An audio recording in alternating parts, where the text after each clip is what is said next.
अस्सलाम वालेकुम। मैं हूँ आपका मेज़बान मिर्ज़ा मकसूद दरीचा के प्लेटफॉर्म पे से आज हम फिर एक दफ़ा जो है वो ये मवाजना कर रहे हैं कि गवर्नमेंट जो कितने तरह के जो है ना वो इदारे हैं और कितनी तरह की जो है वो मुलाजमतें मुल्क में मौजूद हैं। इसमें जो है वो तीन बड़े जो है वो सेक्टर्स हैं। पहला सेक्टर जो है ना वो गवर्नमेंट सेक्टर कहलाता है, जो कि जैसे कि नाम से वाकिफ़ है कि वो जो गवर्नमेंट मुलाजमीन हैं, जो सिविल सर्वेंट्स कहलाते हैं, ये फेडरल गवर्नमेंट के भी जो है वो मुलाजमीन होते हैं और सूबाई गवर्नमेंट्स के भी मुलाजमीन होते हैं। दूसरा जो है वो पब्लिक सेक्टर कहलाता है। इस पब्लिक सेक्टर पे कई दफ़ा जो है वो कन्फ्यूजन होता है लोगों का कि शायद वो अपने आप को समझते हैं कि वो सरकारी मुलाजिम है, लेकिन एक्चुअल वो सरकारी मुलाजिम नहीं होते। जो पब्लिक सेक्टर कहलाता है, तो पब्लिक से मुराद ये कि जो कौमी दौलत है वो उन डिपार्टमेंट्स को या सेक्टर को बनाने पर जो है वो खर्च होती है, इसलिए ये पब्लिक सेक्टर कहलाता है। और इसकी जो है लेकिन ये जो इनकी मुलाजमीन की जो सर्विसेज हैं वो गवर्न जो है वो आम कवानीन के तहत होते हैं। आम कवानीन के तहत ही होती हैं, जो लेबर कवानीन होते हैं उन्हीं के तहत होती हैं। और इसीलिए जो है वो ये गवर्नमेंट सिविल सर्वेंट्स नहीं कहलाते हैं। इनको जो लुक आफ्टर करने वाले इदारे होते हैं उसमें मुख्तलिफ़ तरह की मिनिस्ट्रीज़ होती हैं। और इसके जो बड़े जो आप मिसाल कर सकते हैं वो OGDCL है, पाकिस्तान स्टील है, PIA प्राइवेटाइजेशन से पहले तक थी, सुई सदर्न गैस कंपनी है, सुई नादरन गैस कंपनी है, विमेन बैंक है, नेशनल बैंक है।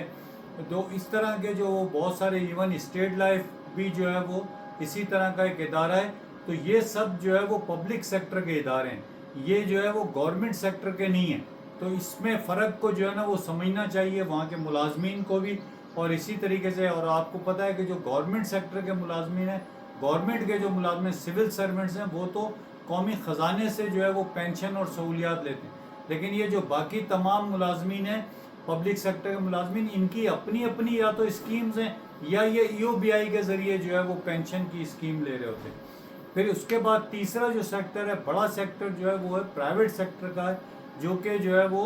जो कंपनीज ऑर्डिनेंस है उसके तहत रजिस्टर्ड इदारे हैं। वो मालियाती हैं, इंडस्ट्रियल हैं, मतलब कमर्शियल हैं, इंडस्ट्रियल हैं, जो है वो मालियाती हैं, सर्विसेज के इदारे हैं, वो तमाम जो है वो प्राइवेट है। और ये मुल्क में सबसे बड़ा सेक्टर है। और आम तौर पे ये जो है वो सेक्टर है जो कि जो मादनियात हैं या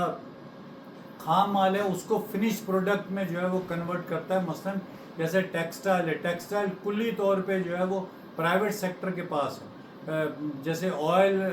OGDCL है, oil and gas regulatory authority, ये सब जो है वो गवर्नमेंट के पास। तो जो इदारे गवर्नमेंट के पास हैं वो गवर्नमेंट से मान लें कि पब्लिक सेक्टर में हैं, उस पर इन्वेस्टमेंट जो है वो गवर्नमेंट की। लेकिन जो प्राइवेट सेक्टर है ये बहुत बड़ा है। और इसमें अगर आप मज़ीद इसकी जो है वो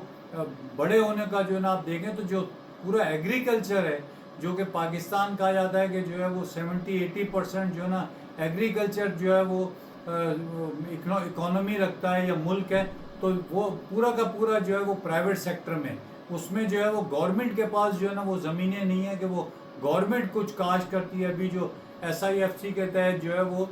कुछ नए जो है प्रोजेक्ट किए गए कि जी गैर मुल्कियों को जो है ज़मीनें दे के उसके ऊपर ग्रीन लैंड जो है ना वो फार्मिंग जो है ना वो करवाई जाए, और वो जो पैदावार है वो एक तरीके से पाकिस्तान के उसमें जो है ना उसका हिस्सा, और उसके ज़रिए जो है ना कुछ गैर मुल्की इन्वेस्टमेंट्स हों। उसके अलावा जो है वो पूरी की पूरी एग्रीकल्चर जो है वो प्राइवेट सेक्टर के पास है। और इसीलिए जो है वो मुल्क में जो बड़ी गुर्बत का जो इशारियाँ हैं वो जो साबित करते हैं, वो या तो जो है ना एग्रेरियन जो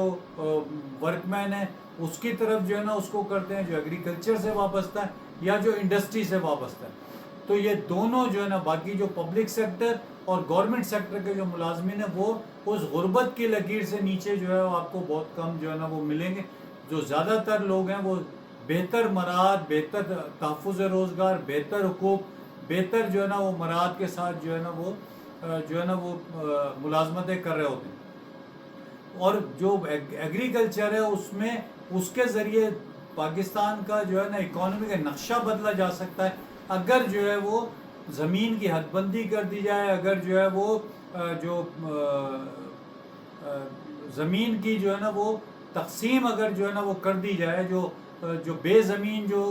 किसान हैं, हारी हैं, اگر اس میں سرکاری زمین بھی جو ہے وہ اگر تقسیم کر دی جائے تو وہ ان کا ذاتی انٹرسٹ ہوگا، اور اس طریقے سے وہ زمینیں جو آباد ہوں گی، اس وقت جو ہزاروں لاکھوں ایکڑ زمینیں کچھ لوگوں کی ملکیت ہوتی ہیں، اس زمینوں کا بڑا حصہ جو ہے وہ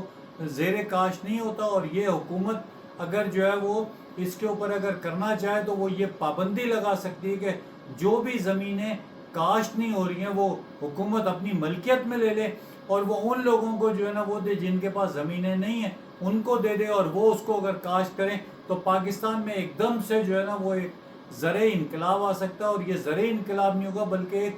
معاشی انقلاب بھی پاکستان میں ہوگا، جو کہ پاکستان کو ایک دم سے جو ہے نا وہ معاشی ترقی کی راہ پہ جو ہے نا وہ ڈال سکتا ہے۔ تو ہمیں جو ہے وہ اس بات کو جو ہے نا وہ انڈیکیٹ کرنا ہے کہ جب بجٹ آ رہا ہے تو اس میں پہلے سے جو ہے لوگ موجود ہیں، انہی کے اوپر ٹیکس نافذ کر کے اپنی انکم بڑھانے کے بجائے کچھ نئی جو ہے نا وہ پالیسیاں اور نئے جو ہے وہ راستے دیکھنے چاہیے، اور اس میں ایک سب سے اہم جو راستہ ہے وہ یہی ہے کہ پرائیویٹ سیکٹر کو زیادہ سے زیادہ جو ہے وہ فیسلیٹیٹ کیا جائے، بینکس جو ہے وہ انڈسٹریز کو اور بزنس کو قائم ہونے کے لیے زیادہ لونز دیں، جو امپلائیز کو کے جو لاز ہیں اس کے اوپر امپلیمنٹیشن کے اوپر جو ہے وہ زیادہ سختی کے ساتھ امپلیمنٹ کروایا جائے، اور بے زمین جو ہے نا وہ کسانوں کو جو ہے وہ زمین دی جائے، اور جو کاشت نہیں ہو رہی ہے زمین، حکومت وہ اپنی ملکیت میں لے کے جو ہے وہ بے زمین کسانوں میں جو ہے وہ زمین جو ہے وہ تقسیم کرے، اور ان کو جو ہے وہ کاشتکاری کے لیے جو ہے وہ سہولیات فراہم کرے، تو پاکستان کے جو ہے وہ جو پاکستان اور پاکستانیوں کی قسمت جو ہے وہ تبدیل ہو سکتی ہے۔ بس یہیں پر ہم اپنی گفتگو ختم کرتے ہیں۔ آپ سے درخواست ہے کہ آپ چینل کو سبسکرائب کریں، لائک کریں، دوستوں کے ساتھ شیئر بھی کریں۔ اللہ آپ کا اور ہمارا حامی و ناصر ہو۔ آپ کی سماعت کا بہت شکریہ۔